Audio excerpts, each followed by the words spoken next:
After reviewing the PBL scenario, we identified multiple problems with the instructor's approach to teaching and course design. The problem we will be exploring in this video is Ms. Educator's use of tests as the only form of assessment for the course. Her plan is to cover a new topic each week and test students on that topic. The 5 multiple choice tests are worth 20% each, going towards the final grade, meaning the entire student grade is reliant on test performance. Furthermore, since the tests themselves vary in length, with the first test having only 5 questions and the following tests including up to 50, yet all tests are worth 20%, we suspect that Ms. Educator may have a misalignment between her assessment tools and her course outcomes. Multiple choice testing has the potential to be a great tool in the classroom, as it is scalable for large classes, and as mentioned in the PBL scenario, it allows for quick marking, especially for computerized testing. However, there are some strong arguments against multiple choice testing. For the purposes of Ms. Educator's problem, we will look at both sides. In Wermer's teaching blog, she argues that there are merits to multiple choice testing if done correctly, as there is the ability to grow a collection of questions if the course continues to be taught, and that they can be graded without bias. She makes another important point that questions often do nothing more than assess whether students have memorized certain facts and details, but well-written questions can move students to higher-order thinking, such as application, integration, and evaluation. SAT questions are an example of how thought-provoking a multiple-choice question can be. Some issues which Wermer's blog addresses with multiple-choice testing are: a careful reading of some questions can reveal the right answer, and some students will use this to their advantage. It can be a grammatical structure or length of an answer that can provide a hint, which happens that here is the question will end up testing literacy skills rather than content knowledge. With lucky guesses, students get credit for correct answers. It looks like they know something they don't. One way which Wermer suggests addressing this is to avoid throwaway answers. If the student doesn't know the answer but can rule out 1 or 2 options, they significantly improve their chances of guessing correctly. A study by Brown and Abdul Nabi also highlights the issues of students' ability to guess correct answers in multiple choice questions, and that even every institution should evaluate the credibility of their multiple choice questions in order to ensure they are meeting requirements. Wrong answer options expose students to misinformation, which can influence subsequent thinking. This is especially true if students carefully consider the options and select an incorrect one after having persuaded themselves it's right. Asked if for their test preferences, most students will pick multiple choice because they think they're easier. Students also think they're easier because they are used to multiple choice questions that test recall, ask for definitions, or have answers that can be memorized without being all that well understood. In a study which looked at cheating and test security, multiple choice exams, particularly those which require an unsupervised online exam, were a concern to professors, as they believe the opportunity to cheat is much higher. The study found that cheating in courses would be controlled by creating subjective, personal assignments, which makes copying much more difficult than multiple choice exams. In an article titled "Should Professors A Choose Multiple Choice Tests or B Avoid Them at All Costs?" by Young, he argues that multiple choice tests have no place in colleges. They're often ineffective as a teaching tool. They're easier for students to cheat, and they can exacerbate test anxiety. While he is not an advocate for multiple choice testing, he echoes some of the points made, which Werner also addressed, that if multiple choice tests are to be used, questions need to be carefully worded in order to determine if students are able to achieve higher level thinking. His research indicates that authentic assignments, like project-based work, which is more common in professional environments, is a better solution for assessment. However, acknowledges the challenge with grading assignments for classes with many students. He argues that grading can become much less time-consuming when professors create a clear rubric for what students need to achieve in the assignment. Similarly, a 2013 Washington Post article which looks at the issues with multiple choice testing argues, more than anything else, when a multiple choice question is given to a student in hopes of measuring how well he or she understands something, it manufactures the illusion of right and wrong, a binary condition that ignores the endlessly fluid nature of information.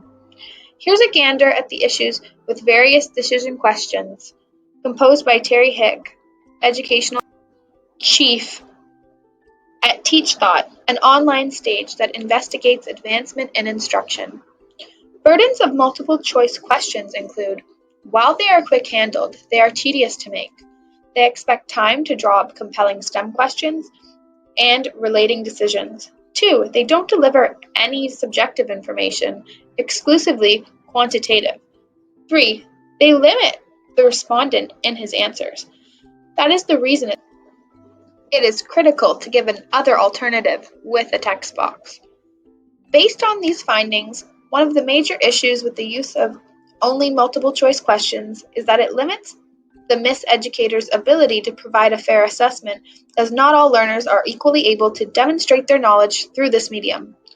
There is lack of authentic assessment with this design, as students are not given the opportunity to work through real-world scenarios and to develop solutions based on research or understanding. Although the tests may be easy to grade in their current form, they may not capture accurate and practical understanding of her course topics. Current testing practices often neglect the assessment of more complex thinking processes. If the ability to engage in complex reasoning is a desired outcome of higher education, assessments should challenge students to elaborate, make connections, explore assumptions, and apply non-algorithmic thinking. By Libman Z. Multiple choice doesn't allow further thinking, and it doesn't allow students to share their knowledge or what they have learned into practice. If we were to refer back to the video where Miss Educator mentioned multiple choice tests will allow her to see if the students remembered and listened to everything she has taught. According to Bloom's taxonomy, remember is the first level in the foundational cognitive scale on the pyramid, out of the 6 categories of cognitive skills. Miss Educator has achieved the first level on the pyramid by assigning students multiple choice tests, but doesn't allow students to further their skills into understanding of what they've learned or even apply what they've learned into practice. We recommend the following solutions to Miss Educator's course based on our research. 1. Improve assessment design by creating learning objectives for the course based on her expertise in the field and what students should be learning during her course. 2. Include authentic assessment to determine if learning objectives are being met and can be applied in a practical setting. Learning objectives are any measurable skills, abilities, knowledge, or values that the student demonstrates as a result of completing a given course or class. The benefits of learning objectives include it sets shared expectations between students and instructors, lets students set learning goals easily, helps students learn more effectively, instructors have a clear direction while making assessment decisions, and it gives a program-level overview of learning across courses and years. In Miss Educator's current assessment design, students are limited in their opportunities to demonstrate their learning to only tests. As each test is based on a unit, this also doesn't provide students with the opportunity to build on knowledge or apply what they have learned in scenarios which would prepare them for future employment. According to Shaw, simply put, an authentic assessment is one that requires students to apply what they've learned in a new complex circumstance or situation.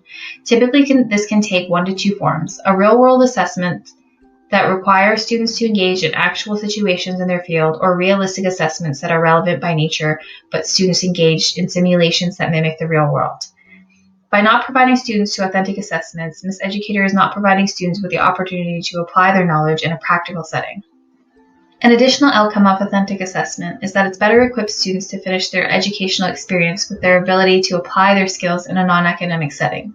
The adoption of authentic assessment by higher education systems worldwide is the response to criticisms of higher education and students and employers feeling that graduates are not prepared for employment. In a 2013 study by Carter of in-class assessment activities, they found that the instructors were able to understand how students applied the outcomes of those lessons by having them complete scenarios, allowing them to then focus on modifications they need to make to future lessons to enhance student learning. They also communicated any issues to the other instructors to close any gaps in the lesson plans. The taxonomy is useful in 2 important ways. First, use of the taxonomy encourages instructors to think of learning objectives in behavioral terms to consider what the learner can do as a result of the instruction.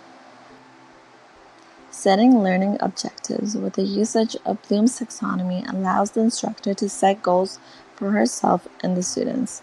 It can allow her to assess the skills and knowledge she has taught. Students will be able to create on Bloom's taxonomy by doing authentic assessment and following learning objectives. In conclusion, Miss Educator can create learning objectives for herself and the students. It'll encourage students to set goals for themselves and follow a guideline to achieve the learning objectives. She can also implement authentic assessment into her teaching to encourage students to input what they have learned into practice and motivate students to understand and apply the knowledge they have gained.